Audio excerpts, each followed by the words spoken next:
Mr. Fawlty Towers, how are you? I'm very well, thank you. Very well at the moment, yes. Yes. Later on, maybe not so much. After all the head trauma that happens in the show, we'll see. Well, I've just seen a little wonderful grab of the, what's going to be open tonight in Brisbane. Yes, that's right. And you've been touring with this, just about all year now. How does it feel to be, sort of in a role? And obviously were a fan of the show as well. I was, yeah. I grew up on it and loved it to bits. And I came to it by way of Monty Python, which I was a big fan of. And so when I heard that John Cleese had this new show, I watched it religiously. And I do remember at least twice falling off the couch laughing at various moments. And a couple of those are in this show. So to be able to do that, to do those lines, sort of, 8 times a week. I mean, it's amazing. Dreams come true, It's amazing. It's amazing.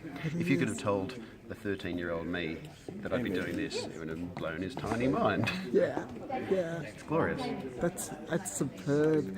And to be paid for it as well. I know. And to be chosen by him, though, and to be chosen in the official adaptation that he is the first sort of new official Fawlty Towers thing since the 70s. Yes. By the original. Yes. Creative genius behind it. So can you share a little story about, what the real John Cleese has been like for you? Sure, of course. Is there any good stories that you could share with us? Well, he just...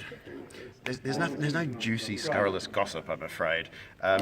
He did have a nap during the middle of the day once. That's pretty racy, isn't it? No, he's just lovely and gracious, and he's very open, and when he came along to the rehearsal, we'd been rehearsing for quite a while and getting it up to speed before he came into the process, and he laughed and laughed and laughed, and we all went, hooray.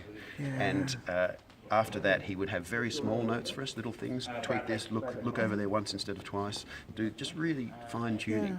Yeah. And in those sessions, it was like a comedy masterclass, of course, and it was better every time. And I think, why didn't I think of that? And the answer is because I'm not John Cleese. Yeah.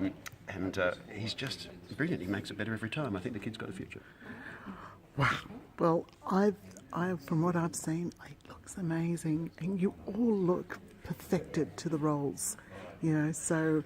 Yeah. Thank you. Yeah, I mean, obviously we've been very specifically cast and chosen, and one thing that he said is that he didn't want people who did straight impersonations of the characters. He wanted actors who could play the characters rather than actors playing the characters. Yeah. And so that's something that I sort of try to bear in mind, because I look nothing like him. Yeah. But that's sort of not the main point. The main point is the character. Who is there any particular episode that was your favourite? Any particular episode? Because they're... I do like the Germans. I've got The a soft German spot one? for the Germans, because the Germans also has, quite apart from everything going crazy at the end, it also has the fire drill in it. Yeah. So people forget that they're so densely packed that sometimes various memorable things happen in the one episode, and often people think the fire drill and the Germans are two separate episodes, but they're not. They happen at the same time. So that's a pretty jam-packed one. Yeah. Fantastic. It was lovely speaking to you, and good luck with the season in Brisbane. Thank you very much, Caroline. Thank you. Thank you. Was I loud enough?